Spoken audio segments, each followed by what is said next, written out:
Oh my, oh my. Wow, another opportunity today to be alive. We were still trying to put stuff together and I saw that we were already live. Okay, so now we are ready. And thank God for the opportunity to be alive today. My first guest on this show is Favor Agi. How are you doing? Good to see you. Thank God for this opportunity to be alive and to be a part of those that are going to make history. This is Living with Sarah, and on this show I help to build and maintain healthy relationships. And today I'm going on the 5th volume of the Before I Do series. Welcome on board. Insta family, good to know that you are there. You are welcome on board. Please invite your friends. Begin to share the video. Let this show begin. Abiodun Adewale Olusoya. Wow, my friend from way back in the university, Pastor Abiodun, good to see you here. How is the family? Now we're starting today's show, and we're going on the Before I Do series. Invite your friends, especially those who are not yet married. Let us do this together. Share the video.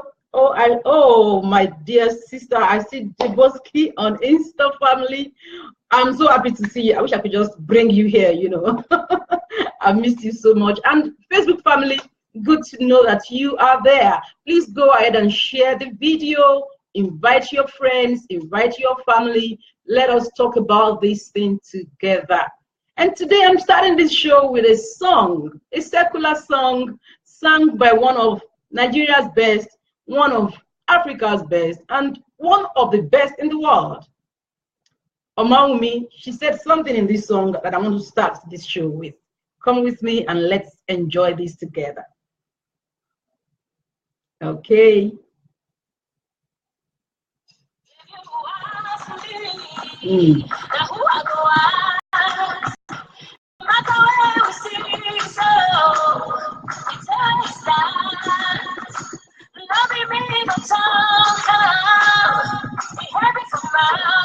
That's what she's saying. Oh, Hugsy.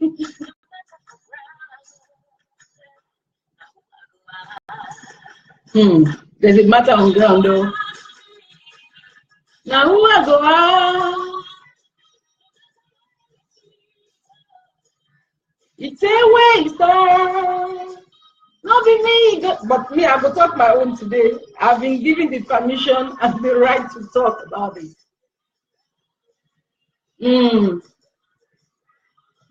Yes. Now who I go? But we have to talk about it, you know. There are matters on ground that need to be talked about. And we are going to talk about it. Okay.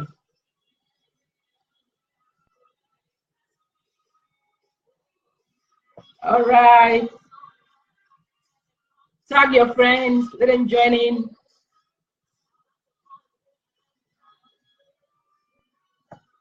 Oh, wow. He asked me. Don't worry, I don't want to display my singing talent today. I'm here for this show to talk. I'm going to do just that. Okay.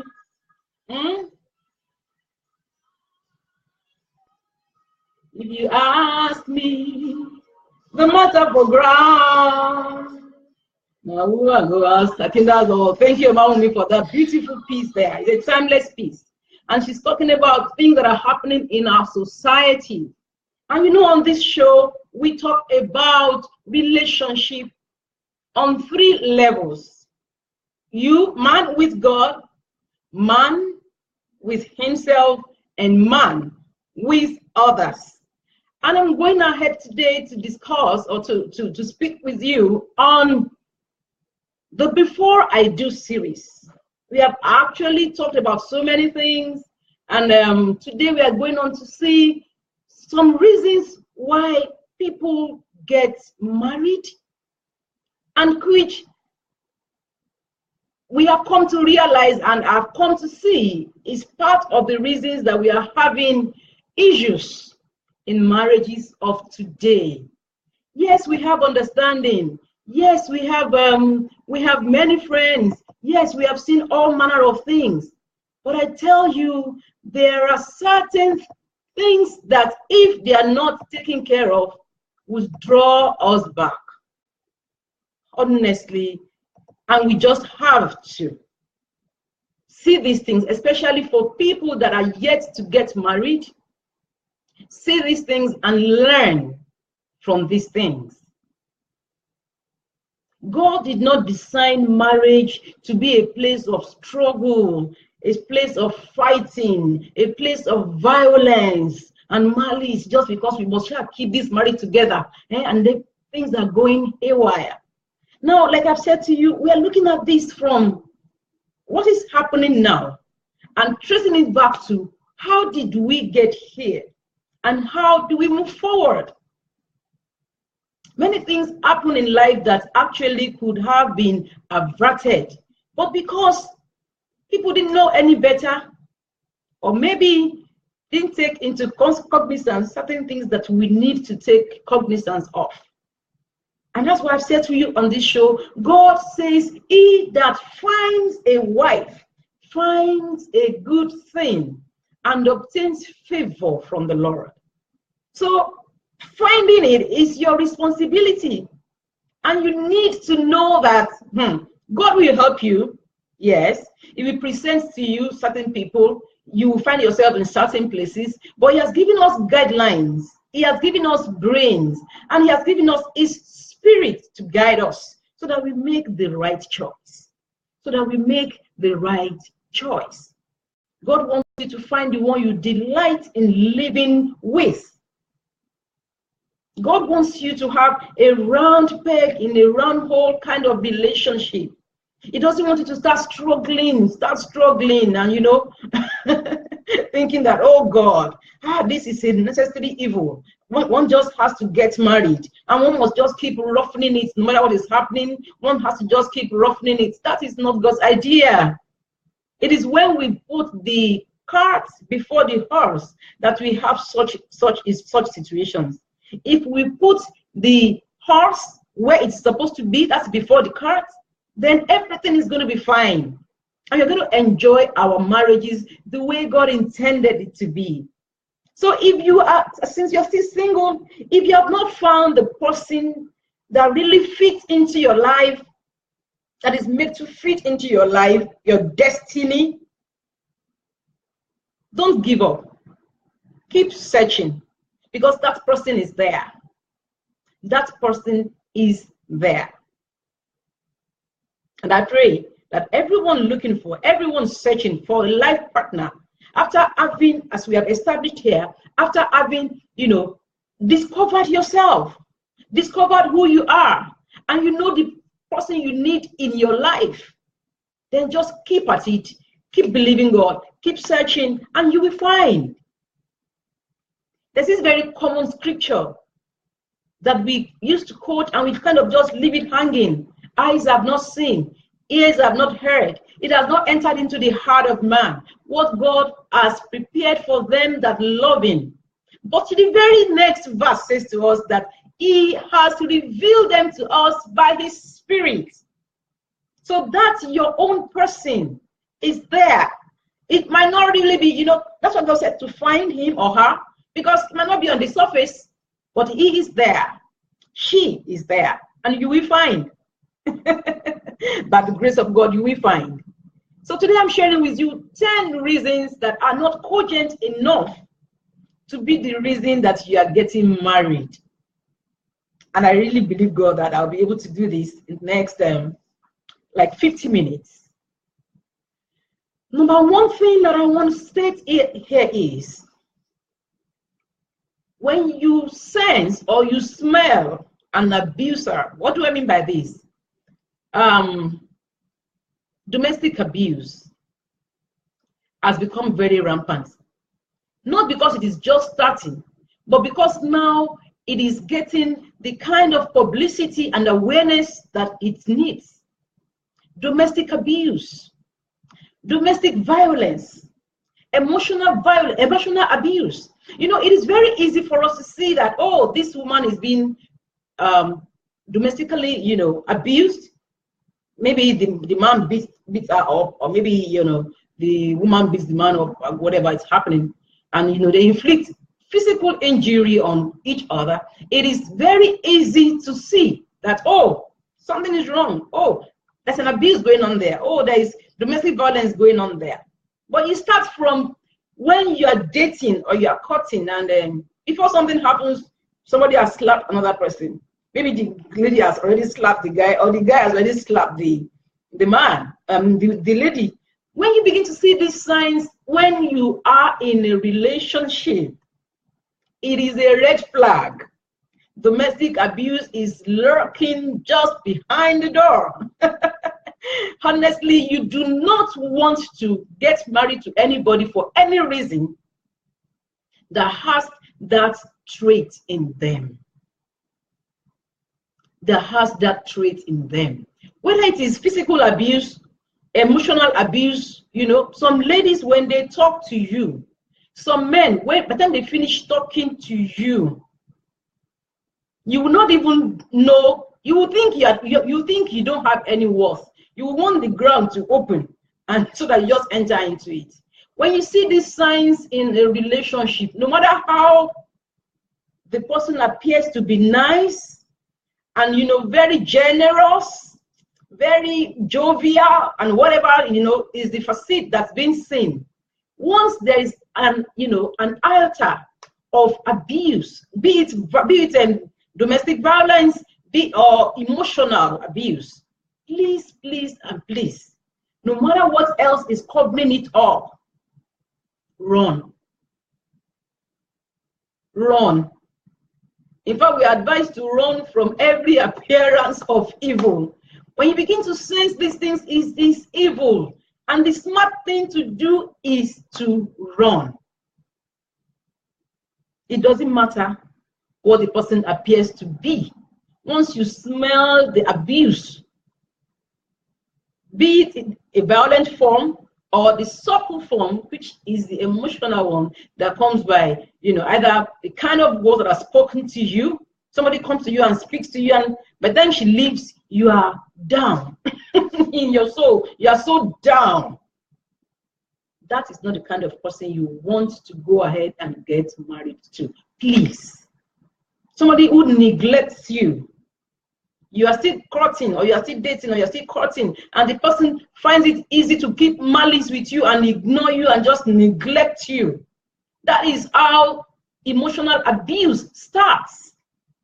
And no matter what else is covering it up, please, please, and please, my dear sisters and brothers, I'm imploring you in the name of God, and for your own good, please, please, and please, desist. You don't want to get married for any reason. Once you see those traits in that person, why? They are in seed form. By the time you get married to the person, before you know it, oh, then it will grow fully and blossom. Then you see the full blast of that abuse. So please, please, and please, when you're considering who to get married to, anyone that has this trait is not the person to get married to. Anyone that has that trait is already, before anything, she has slapped you. Before anything, he has slapped you. He has spoken to you and dampened your spirit, and you can't even move forward. That is not the kind of person you are going to consider getting married to. Please, no matter how beautiful she is, no matter how generous he is to you, if that man or that lady is an abuser, please run.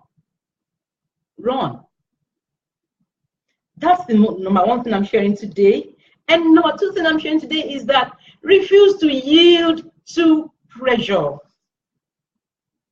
Do not marry because you are being pressurized. It is your life. Your life. You are the one that will live with that person for the rest of your life. So if you are being under any pressure, I think we have all learned that when you are pressurized, that is not the best time to take a decision. Yes, That is very correct. In fact, that is not the right time to take a marital decision when you are under pressure. Be it parental pressure, peer pressure, societal pressure, be it religious pressure. You know, you say, you know, you have so much to do in God's kingdom. You have so much thing to do. Oh, Israel Twinshaw, oh, good to have you here. Yeah, pressure.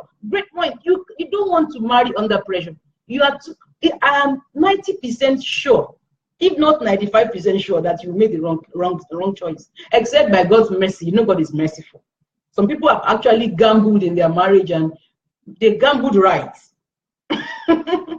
But then it is not the smart thing to do. When you're under pressure, in fact, whatever you need to do, do it to relieve yourself of that pressure first. If you need to relocate, relocate. If you need to change your number, change your number. If you need to get another job, get another job. If you need to go back to school and go and further, just whatever you need to do, just remove pressure from your life before you get married.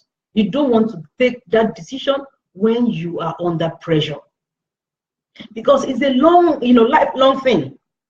And you just hurriedly take that decision, then you now begin to live in regret. No. And I have said to myself, and I keep saying it to everyone around me, that no one person that I know, no one person that I'm able to reach, not any one more person that I'm able to reach as long as I live on the planet called Earth, will make a wrong marital choice. So I'm saying this because, one, this is what God will have me do. Two, this is something I understand very well. And I've seen so many things. I don't want these things to keep repeating itself. No more. No more. So their unmarried man, their unmarried lady, refuse to take that step when you are being pressurized. I remember when I used to, go to attend my friend's wedding then, back home in Abeokuta, and my mom would say, "Oh, you have come again. You have come again to buy gele and buy ashwebi." And I say, "Yes, we have come again. I've come again." When it's my turn, people will come.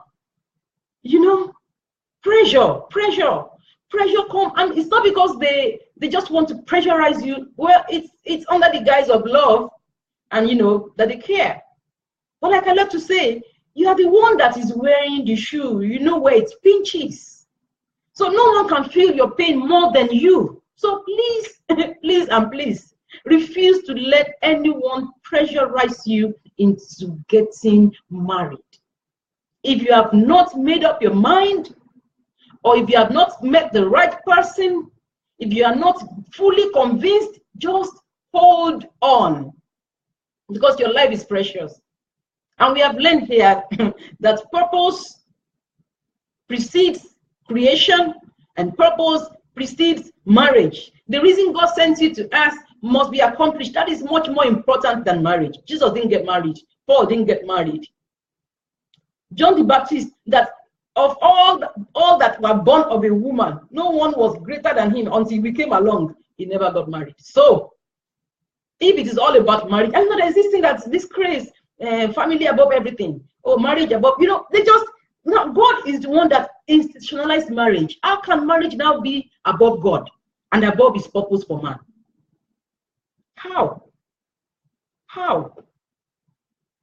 Okay, yeah, it leads to nothing but regret. Yeah, thank you. So before you take that step, it's better you just don't even take it. Because once you take that step, like this series is for the before I do series, for the before I do people who are not yet married. So you can still avoid certain issues from happening. For those who have taken the wrong steps already, for those who are going through hell in their marriage already, that is another story for another day. But this time, if you have not taken that step, please do not take that step under pressure. Do not get married under pressure, no matter who is pressurizing you. It is not the end of the world And it's not a sickness, and it is not sin not to be married. If you are not sure, then you hold on. If you are not ready, then you hold on. Refuse to get married under pressure. Pressure is a very wrong reason for getting married, because you are too almost absolutely sure that you make the wrong step, and make the wrong choice. And that's what we are averting here. No one that is yet to marry is marrying wrongly again. Another reason you don't want to get married is because you owe him. This is a very common one. And honestly, this is a very big issue here, because especially the part of the world where I come from, Africa, there's so much that our government, is not yet able to do for us. And people are at the mercy of others. Many people are at the mercy of others. So if, for example, a young lady met a guy who is, okay, maybe she just gaining admission into the university, and the guy is already working, and he wants to befriend her. And they just, they're just friendly, and they just, being friends. And he begins to help her financially. And now later he now says, okay, I will want to marry you. Now assume that had happened like maybe in 3-4 years. Now she's out of the university and maybe preparing to get married. And she now begins to see that this person is not the right person for me. Or maybe initially she didn't even pray, because of course she didn't have a choice. She needed help, and help was coming from him, and she was just, that was all she was looking at. Now, when she now began to consider it seriously, she found out that this is not meant to be. But do you know that many people, even though they know that they are not meant to marry such a person, they go ahead and enter into the wrong marriage? Yes, I have met many people like that. There was one particular one that even came to me for counseling, and you could see that she knew she had no business marrying this person. But she said, I owe him. It was almost like she owed him her life, because he actually helped her through school, because her parents were not so capable. And thank God for our government in Africa. So she didn't know what to do. She knew that the right thing to do was not to go ahead, and marry the guy, but she did not know how to go about it. And so she, like a lamb being led to the slaughter, that's how she went to the altar with this man. The feeling that you owe him, or that you owe her, as the case may be, that indebtedness is not a good reason to get married. This is not something sentimental. We're talking about a life issue here. Marriage. You don't want to marry just for the fun of getting married. That's not how God designed it. And we don't want anyone, I don't want anyone falling short of what God expects. God is the one that institutionalized the marriage, and he had something in mind. So if you help someone and you want to marry the person, and the person says, Abba, I think it is good to let the person be and let the person go. And please, ladies, please, young men, do not marry somebody because you feel you are indebted to that person. It is a very wrong reason to get married, and that is like starting marriage on a a failure note already. Number 4 reason I'm sharing today, God helping me. I hope I'll be able to meet up with 10. I have only about, I still have some time. The fear of not being able to get someone else. Felix, good to see you. Boss lady. The fear of, if I leave this one now, if I let this guy go now, if I let this lady go now, where do I start from? I've heard many people say that. In fact, I had been in that state. Oh, so where do I start from? You want to hear my opinion? My candid opinion is that you start from somewhere. Start from wherever you are. Start from wherever you are. The fact that somebody you need, because you have seen that this person is not the person you should get married to, but because you think age is no longer on my side, or I've invested so much into this relationship, how can I just let go like that? Where would I now start from? You will start from somewhere, because when there is life, there is hope. You will start from somewhere, and it is never too late to fall in love. It's never too late to get in love. I don't like to use that word fall in love, because it is not a falling. It is not meant to make us fall. You can get in love, be in love with someone. Love on somebody. It's not a function of age. So the fear of where do I start from? Please erase it. A living dog is better than a dead lion. And as long as there is life, there is hope. As long as there is life, there is hope.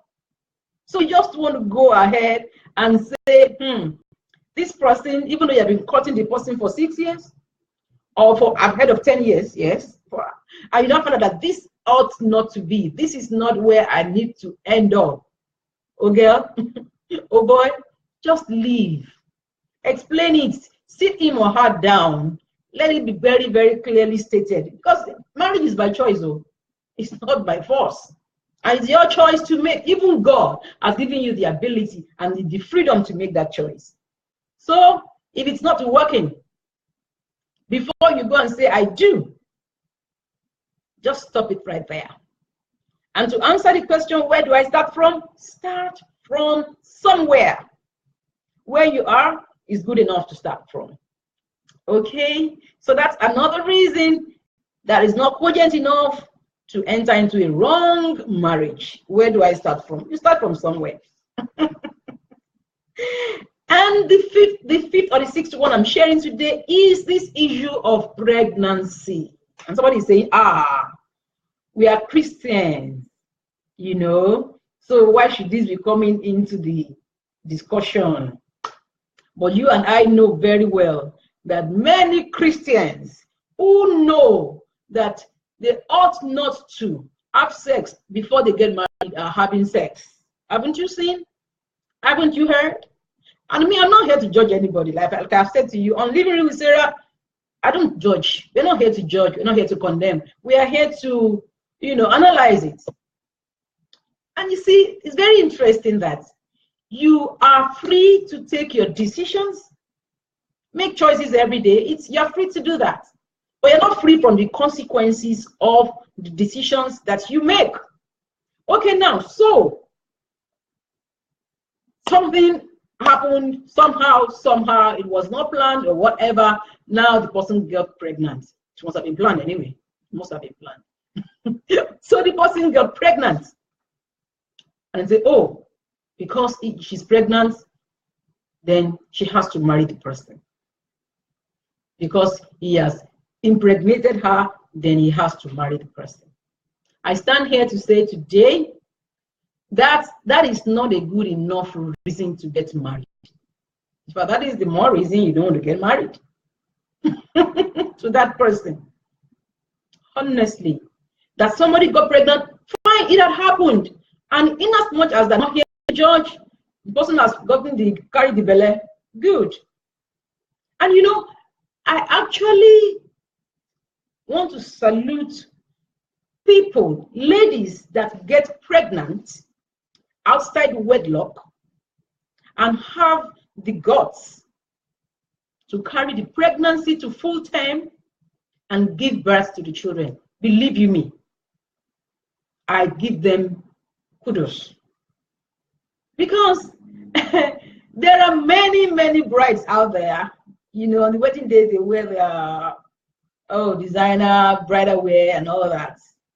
And then they're flat tummy and they're like, but they're not virgins.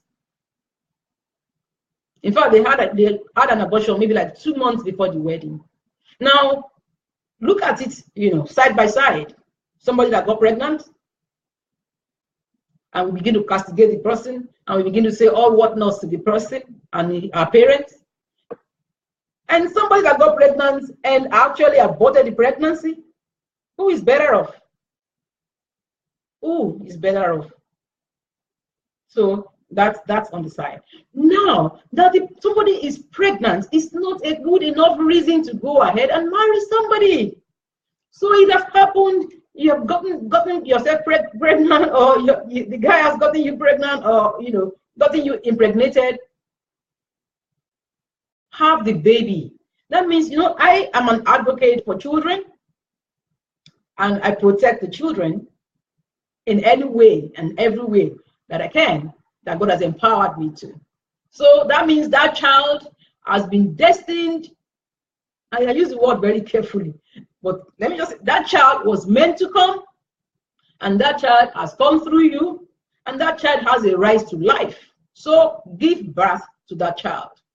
But that is not a good enough reason to marry a lady or marry a man. It's not enough reason.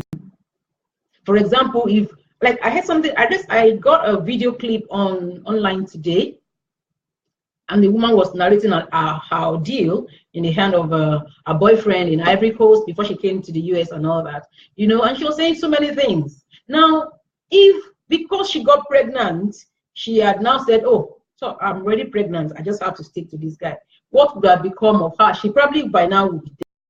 The guy was so violent. She said the guy slapped her one day, and she felt like there was fire in her eyes. I understand that kind of. Oh my. When that slap lands like this, your eyes just be seeing stars. So when she said it, I was just laughing, because growing up, I had experienced such that now this is somebody who was a boyfriend who she was supposed to be getting married to. You're already giving her the kind of slap that's making her eyes to be seeing stars. Now, should that say because she's pregnant, she'll go ahead and marry the person? No, that is not a good enough reason to marry someone. It has happened, and every sin can be forgiven, and every sin has been forgiven. So that you got pregnant, well, heaven will not fall. You got pregnant. Whatever happened has happened. But that is now the reason you must marry that person is no. Or that is the reason that person must marry you is a no. Are you with me? In the olden days, ladies that want a man to marry them would get pregnant for the guy so that the guy gets hooked. Many of them, if you ask them, they have stories to tell today. That is not a right foundation. That is not a reason cogent enough to make you settle for that person in marriage. The next point I'm sharing, which is another reason that is not cogent enough. These reasons are very sentimental reasons for getting married. And I tell you, when you meet some ladies and some guys and they find themselves in this predicament, the way they will explain it to you and and tell you what is happening to them and the state that you will see that they are apparently in, it will appear as if, oh, just go ahead and marry this person. But we have seen that it does not pay. At the end of the day, there are going to be big issues. Now, let me say this at this point. There is no marriage that does not have challenges. But there are certain things that are better avoided. So at least avoid all the avoidables. Now not go into the marriage knowing what you're going in for, knowing what you are signing for, and then be ready to give it all it takes. And there are so many items out there, so many good resources out there on how to keep a marriage together. But you know one thing? If the foundation be destroyed, if the foundation of the building is faulty, you're not doing window dressing, renovation. Meanwhile, the foundation is faulty. That's why we are laying this foundation now, especially for those who are not yet married. Before I do, these are things that need to be taken into consideration. And the next one I'm sharing is pity. Pity. Oh, how would I now tell her I'm no longer interested? How would I now tell him I'm no longer marrying him? Oh, that would be so callous of me. Meanwhile, you have found out in the course of relating with the person, you have found out that this is not the person you are supposed to get married to.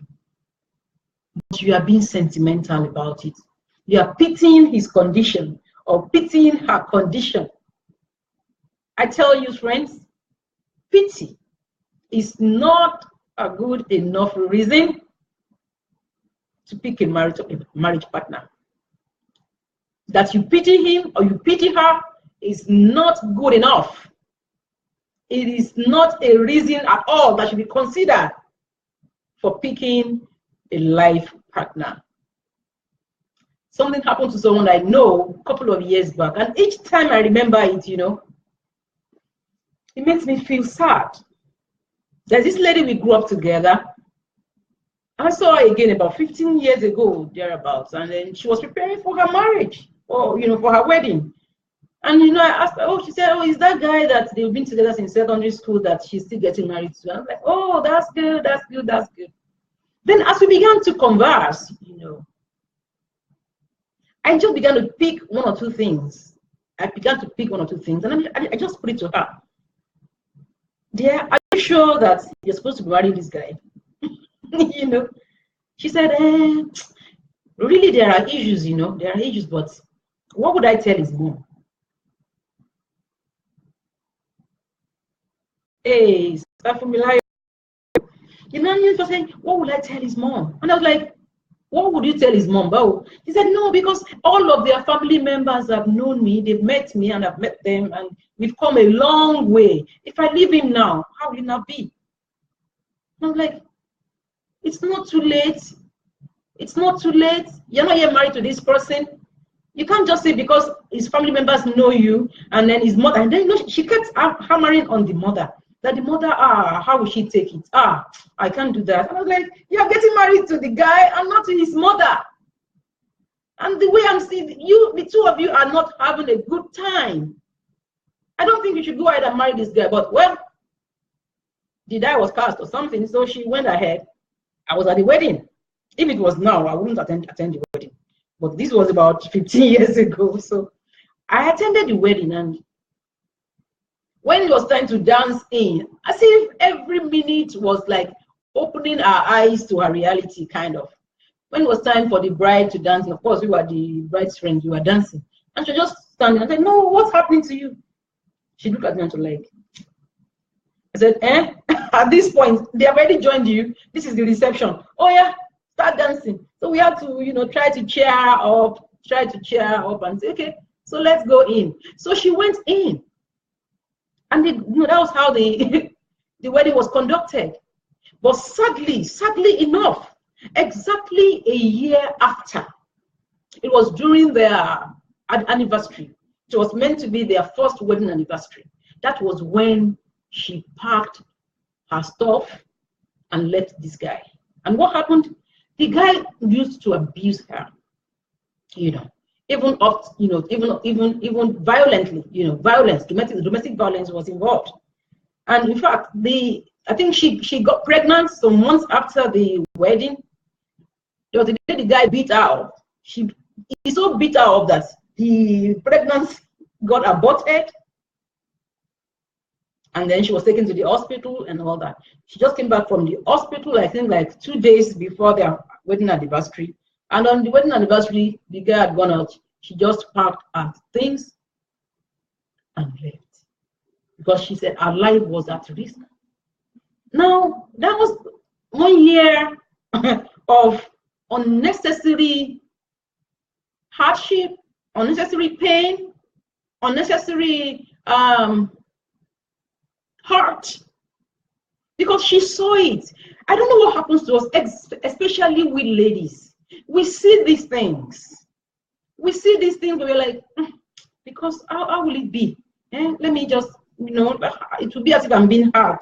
It will be as if I'm being tough. No, it is your life. You cannot just mortgage your future because of somebody, because you are pitying another person. And funny enough, the mother of this guy that she was having, she was pitying, died. I think she died a few months after the wedding or something like that. I can't really remember the story, but the woman died. Now, the woman died. The reason she was trying to marry was because she was having pitying the family of the guy. And the guy was not even repentant. And she almost lost her life.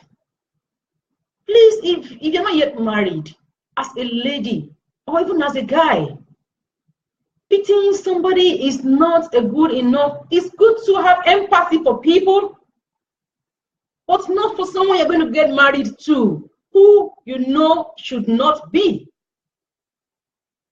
Somebody who you have seen that this person's lifestyle is dangerous.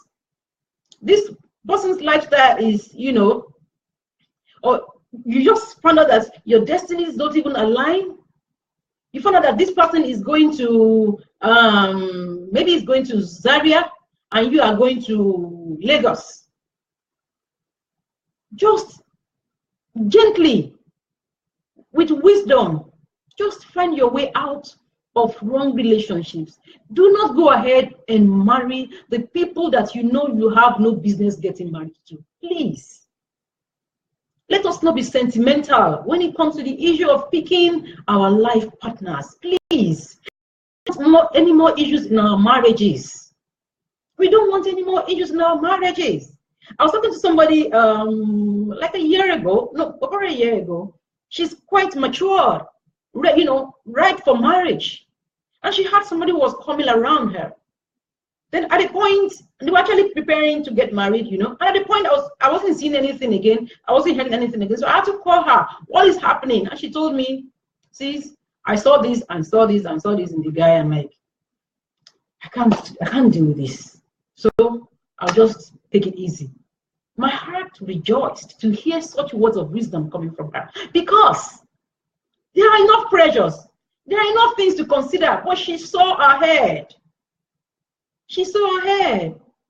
Our children will not mortgage their future in Jesus' name. Amen. But thank God for prayers. My sister, we have been praying, but they also need to know. We also need to begin to apply our brains, our senses. That is why God gave us. There are some things that we have seen already, and then we'll be praying. When we know that, flee from every appearance of evil. When you're supposed to be fleeing, it's not time to be praying. Yes, as parents, we'll be praying for them. Yes, we will continue to tell them the truth. But let every unmarried lady and every unmarried man take their life in their hands. This is my life. This is my destiny. This is my glorious future. This is God's investment. I will not be wasted. I will not waste it. This is my life. I deserve more. I deserve to be happy. I deserve to live a fulfilled life. You must say this to yourself as an unmarried man, as an unmarried woman. I deserve God's best for me. And so you're not going to, be sentimental about these marriage issues. You're not going to be sentimental at all about this marriage. Unless somebody say you have been hard, you have been tough. Yes, if you are not convinced that this is the person to marry, or if you are seeing dangerous trends and red flags, don't go ahead because time is gone. Where has time gone? Please, every unmarried man and unmarried lady in the house, take it easy. Don't marry because of pity. No, that is not a good enough reason to marry. I know all this. There are all these things that some people, I don't know. I believe in women empowerment. And when I talk to the women, I tell them, this is not saying that we want equal rights with men. I'm saying that women have enough responsibilities as women, and that women should rise up to their responsibilities and be women indeed. And I've said it on this show, if you don't have the means of making money, you have no business getting married. So some people get married because they see the man or the woman, as the case may be, as a step-up ladder. They see the man as the one that will help them, financially. See, nobody wants a liability. No man, no woman wants a liability. So that you are thinking this person will be the, your step up ladder to your next level is a very, very wrong reason for getting married. That means the reason you are getting married in the first instance is just because of what you want to go and get from that person, from the man or from the woman. So if your expectations get dashed, what happens? And they are surely going to get dashed, because that is a wrong reason for getting into marriage. Nobody has two heads. Actually, they say what a man can do, a woman can do better, right? So why should a woman now be looking up to a man for her needs to be met? And that is the reason she's going ahead to marry the person. And that is for ladies. Now, that for ladies, I find it appalling or repelling enough. Now, what I don't understand is the men. The men who are supposed to be the head. Now, going into a marriage with a wealthy lady because of what they look forward to getting from her. I heard that some guys would actually go to their friends who work in the bank. Maybe they met a lady, for example, a wealthy lady who is single. They get talking and get close to the person and find out where she banks. The bank, where she banks. For example, maybe she banks with a bank. Then they get her name and all that. Then they go to their friends who work at the bank and ask them to find out how much she has in her bank account. And because this babe is loaded, they begin to scheme their ways into her life. What a derogatory life. So if the reason that you are marrying that man or that woman is because you have seen him or her as your ladder to climb to your whatever fantasy you have, please drop it.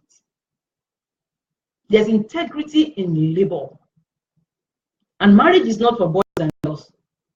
It's for men and women. It's for people who are matured. And if you're matured, you should be able to feed yourself. He that does not work should not eat. It's not only men that's applicable to. It is not only men that is applicable to. No man wants a liability. No woman wants a liability. So do not carry liability into marriage.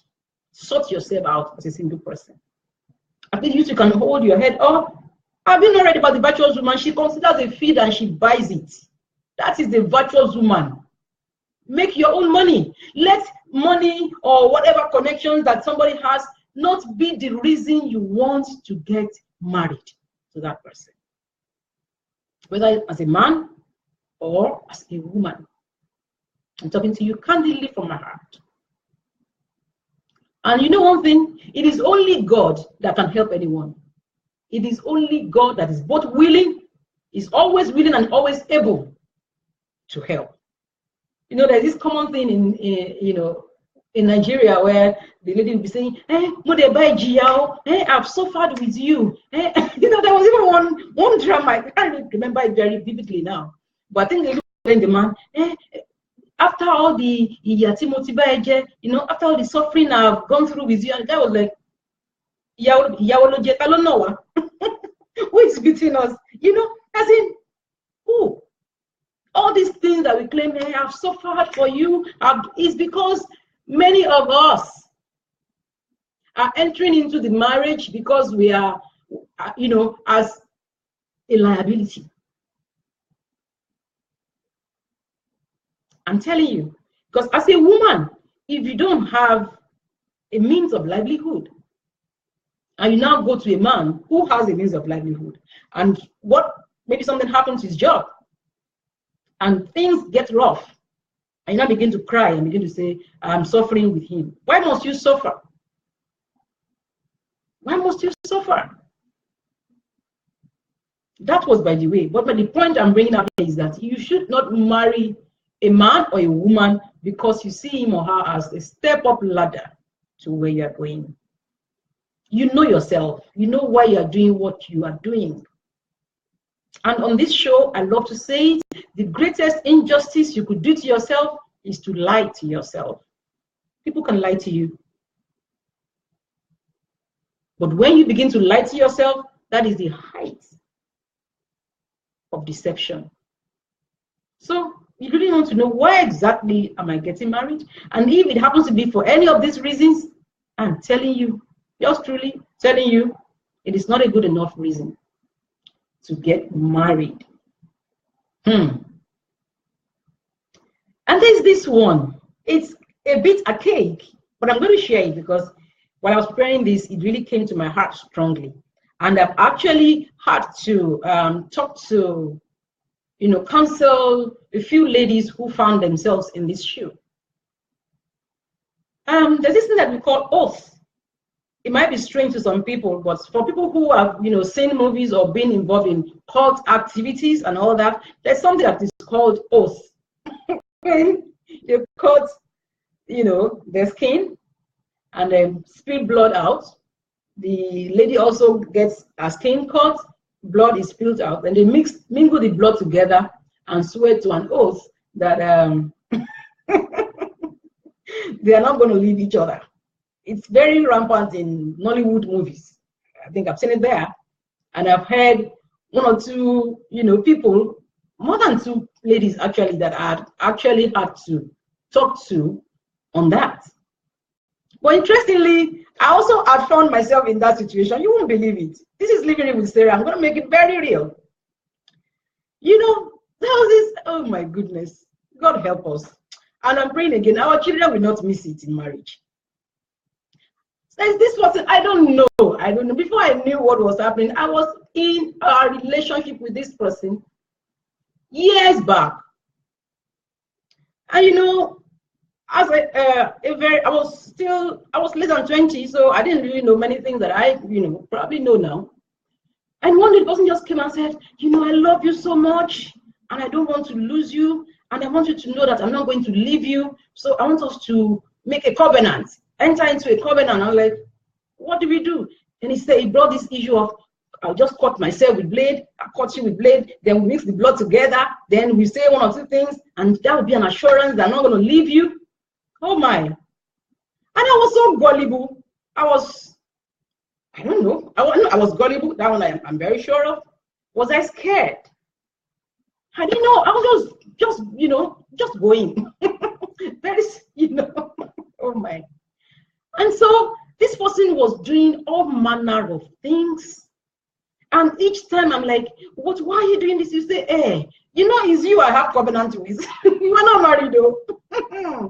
And he said, this covenant, and he was telling me scripture that, God does not break covenants. We can't break this covenant. I will not break the covenant. You two you must not break the covenant. If you do, I don't know what he said was going to happen to us. And no, this was a very big issue, that even after God eventually delivered me from this person, I would still see this person in my dream, like, I'm like, is this real or is it a figment of my imagination? But I had to handle it. See, if anyone has made you to enter into a covenant, whatever covenant that is not God's covenant, there is no power in it.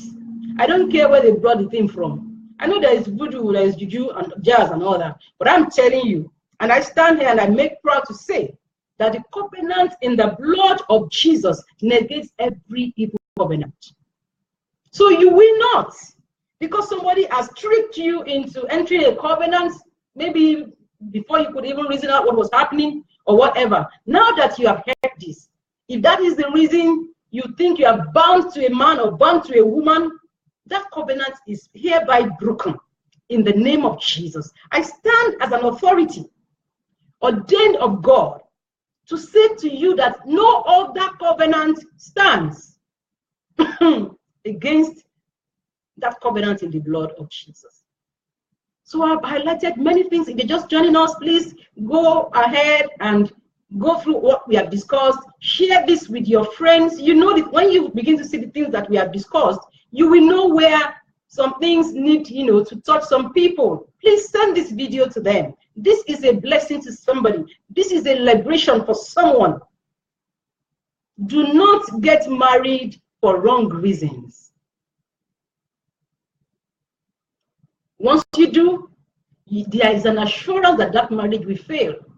And it's not just going to fail. God forbid that your life fails with it. And that is why this is coming out now. Marriage is designed